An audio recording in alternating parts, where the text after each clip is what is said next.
Most people who apply to the CIA never make it past the first form.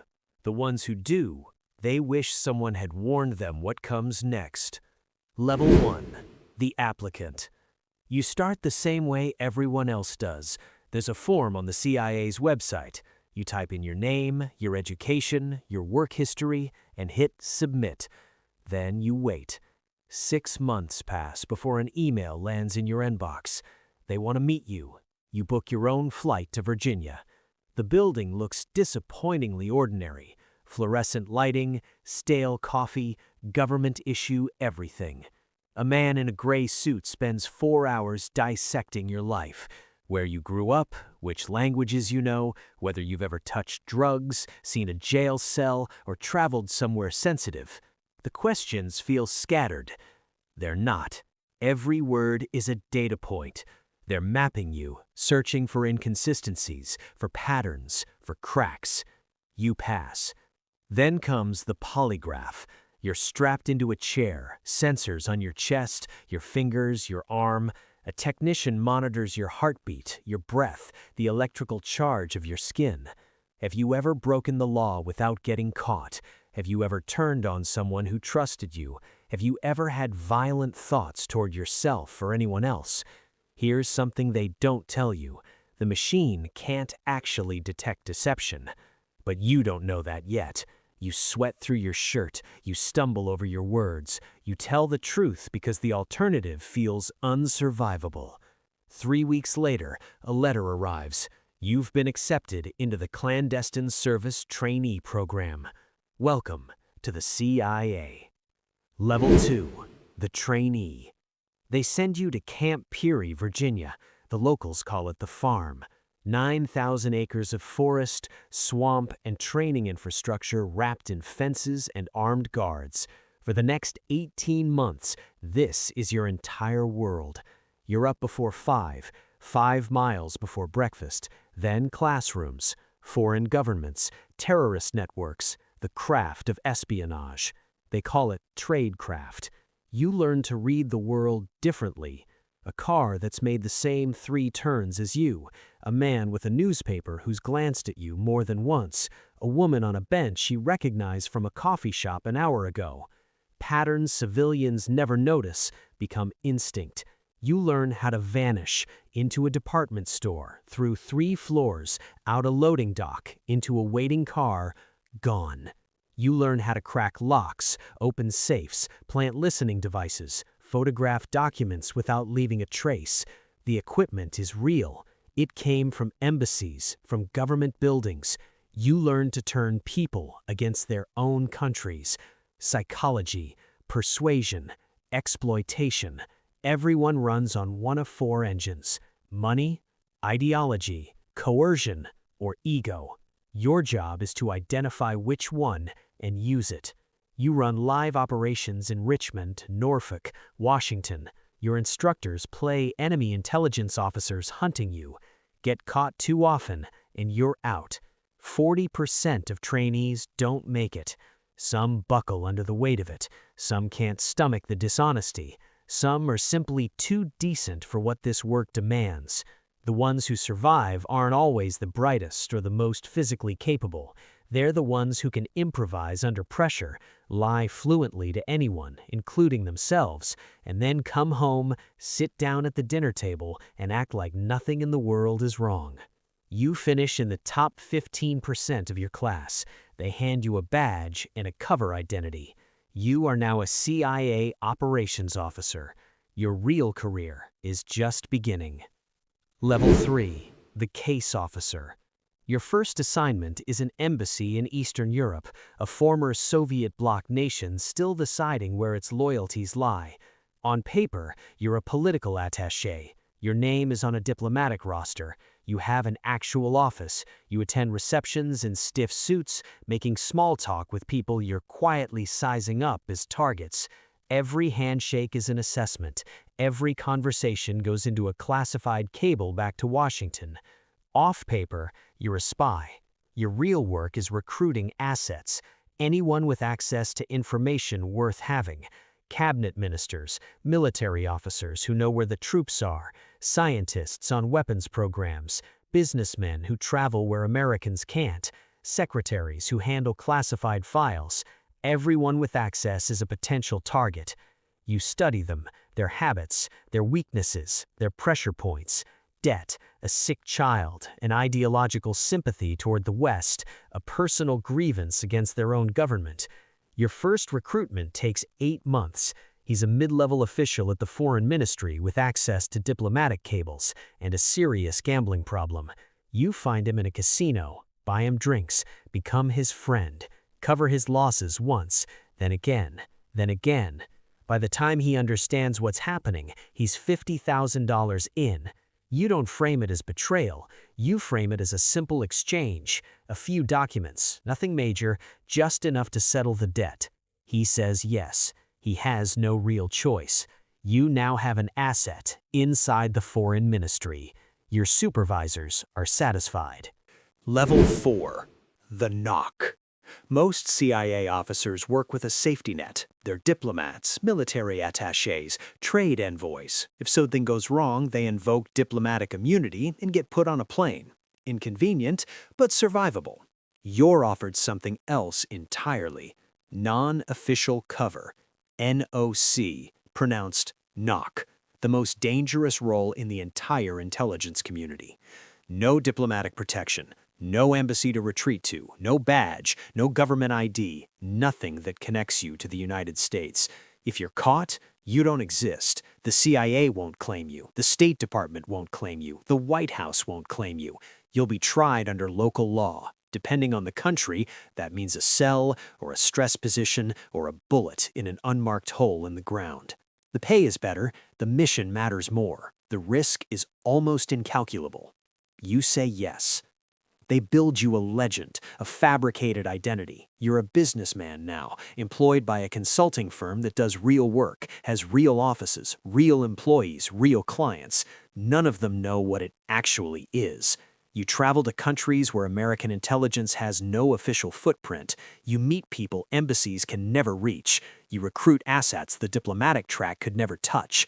You live your cover every hour of every day. Your neighbors think you're a consultant. Your partner thinks you travel for work. Your parents think you left government service years ago. The only people who know the truth are handlers at Langley you haven't met in person in 2 years. Everything goes through dead drops and encrypted signals. You are entirely on your own. Level 5. The Paramilitary Officer. Your cover nearly collapses in Beirut. A local service grows suspicious. They begin following you. They photograph you meeting with an asset. You catch the surveillance in time and abort, but barely. You're not fully burned, but you're compromised beyond recovery in that region. They pull you out. Then they offer you a different path, the Special Activities Division, SAD. Not intelligence officers who carry guns, soldiers who gather intelligence. The most elite element within SAD is the Special Operations Group, SOG. They operate where the military legally cannot. They do the work that's too sensitive, too deniable, too far outside the rules for uniformed forces. You go through training again. 6 months, nothing like lockpicking and surveillance counters. Small unit tactics, close quarters combat, explosives and demolitions, weapons systems from the last 5 decades, high-altitude parachute jumps, combat diving, survival, evasion, resistance, escape. Your instructors are former Delta Force and SEAL Team 6 operators. They don't care what you've recruited, they care whether you can breach a room without getting your team killed. Your first deployment is Afghanistan. You spend 3 months in a mountain compound hunting high-value targets, Al-Qaeda leadership, Taliban commanders, bomb makers responsible for American deaths. You eat local food, grow a beard, wear local clothes. You work alongside Afghan militia fighters whose loyalties are entirely fluid. Some of them fought the Soviets, some of them fought with the Taliban before the money changed hands. You call in strikes on compounds where the intelligence says the targets are hiding. Through binoculars, you watch Hellfire missiles reduce buildings to rubble. Sometimes the intelligence is right, sometimes it isn't. You have another mission in the morning. They award you a medal that will never be entered into any official record for a mission that officially never took place in a country where you were never officially present. Your family will never know. They'll never understand why some nights you wake up mid-scream. Level 6, the team leader. After 5 years in SAD, you're given your own unit. 8 operators, 4 paramilitary officers like yourself, 4 contractors with special operations backgrounds. They earn 3 times your salary. You make the calls. You are accountable for the mission. You are accountable for their lives. Your team deploys to Libya during the civil war. Gaddafi is collapsing. The country has become open chaos. Militias fighting over city blocks. Weapons depots being emptied by anyone with a truck. Your mission: locate and secure chemical weapons before they reach groups that would use them. Al-Qaeda, ISIS, any of a dozen others who would pay anything for mustard gas or sarin. 6 weeks in Tripoli while the city burns. You operate at night. You sleep in 2-hour stretches in safe houses that rotate every 48 hours. You bribe militia commanders, interrogate prisoners, pay informants who may be running you. You kick in doors in the dark, not knowing whether you'll find empty shelves or armed men waiting. You find 3 caches the official record claimed didn't exist, 15 tons of chemical weapons capable of killing hundreds of thousands. No safe transport option exists, so you destroy them where they sit. Rigged explosives, everything incinerated. On the final night, your convoy gets hit. One of your men dies, 2 others go down wounded. You carry one of them half a mile to the extraction point, with rounds snapping past your ears. The helicopter comes. You get out. The mission is logged as a success. You write letters to the families. The letters are lies. They have to be. You can't tell them what your son or husband actually did, or where, or why. You can't tell anyone. Level 7, the station chief. 15 years in the field. Your body is settling its debts, a shoulder that pops out of socket from a fall in Afghanistan that never properly healed, knees that sound like gravel every morning from too many hard landings, a constant ringing in both ears from too many close explosions. You're 42 years old and moving like you're 60. The doctors are done negotiating. They offer you a desk, not just any desk, chief of station. Senior CIA officer for an entire country, one of the most powerful positions in the intelligence world. Every operation, every asset, every intelligence product flows through you. You manage 40 officers and hundreds of local agents, informants, and access sources. You brief the ambassador every morning. You maintain liaison with local intelligence services, some genuine allies, some adversaries wearing friendly faces, a few you personally recruited a decade ago, who now run their own agencies. Washington wants results. The embassy wants calm. The host government wants explanations. You juggle all of it. You greenlight operations that could trigger international crises if they unravel. You shut down operations that could yield valuable intelligence but carry unacceptable exposure. Every decision is a wager. Every success is buried in a classified file. Every failure makes the front page. You sleep 4 hours a night. Your marriage ended during your second Middle East posting. Your children are adults now. They know the cover story. They know the version of you that was allowed to exist. Level 8. The Black Site Commander.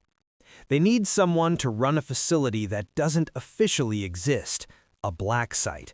The host country has denied its presence and been compensated for the denial. The local security services guard the perimeter and ask nothing. From outside, it's unremarkable: a warehouse, a former factory, an abandoned military installation. Inside, cells, interrogation rooms, and a medical unit designed to keep detainees alive. The detainees are high value: terrorist commanders, bomb engineers, financial networks, couriers who know where the cells operate. They were seized in raids across a dozen countries.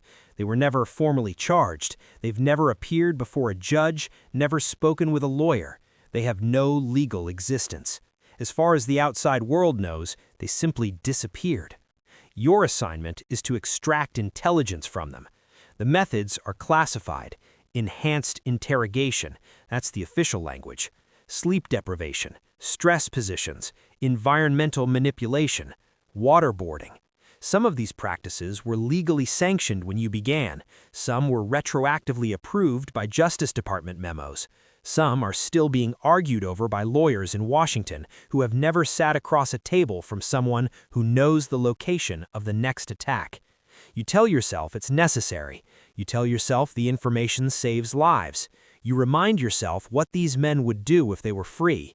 Some nights, that's enough.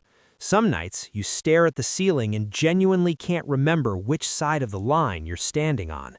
You run the facility for 2 years. When you rotate out, they give you a commendation that will never appear in any file.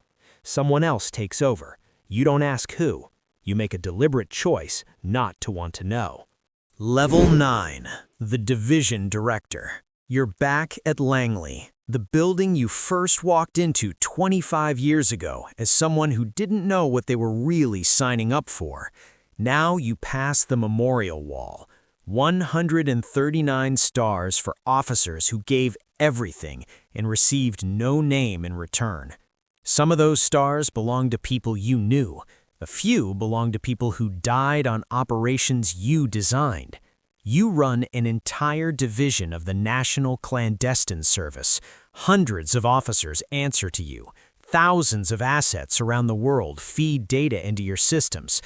Billions in black budget funding move through accounts that appear in no congressional report under names that officially don't exist. You brief the president. You sit in the Situation Room beside the Secretary of Defense and the National Security Advisor and participate in decisions that will never be acknowledged.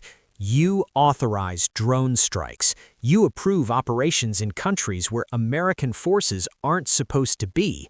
Syria, Iran, Pakistan, nations that shift between ally and enemy depending on the week.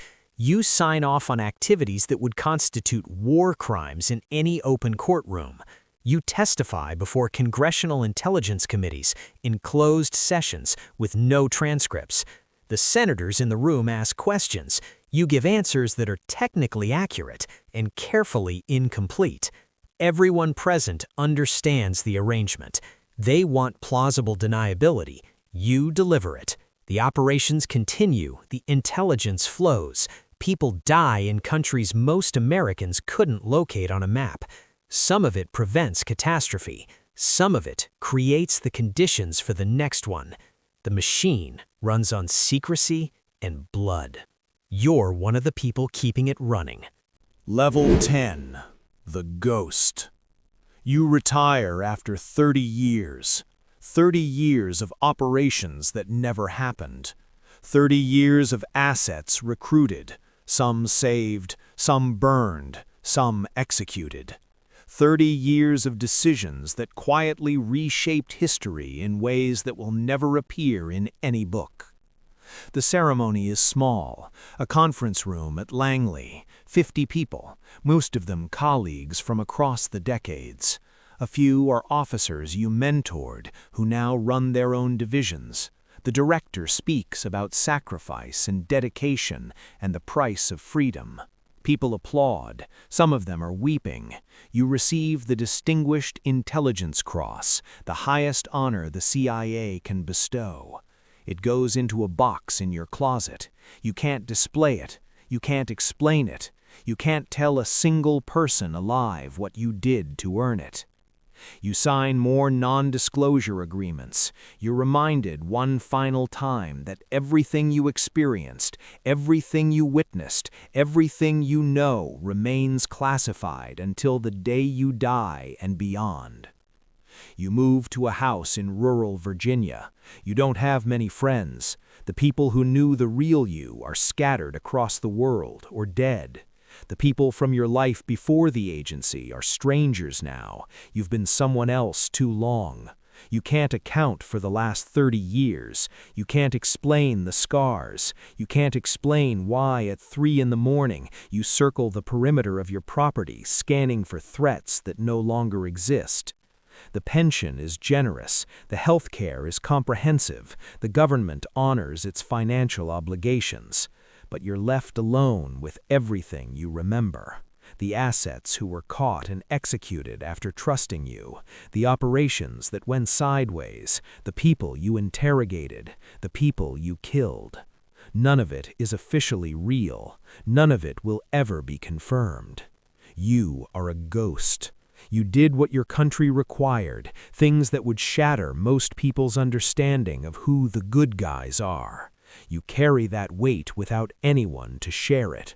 You'll carry it until the end.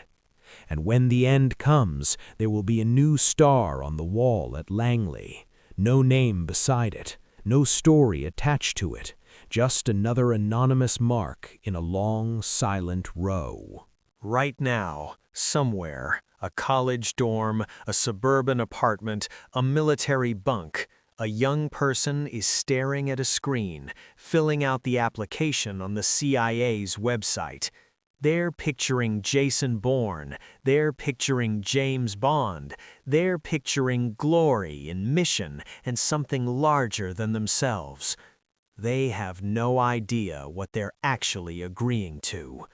They don't know about the loneliness that compounds over decades, the moral architecture that quietly collapses, the things they'll witness that no amount of time will erase. They don't know that this work doesn't just consume your years, it hollows you out and refills the space with secrets. But they'll find out. They always do.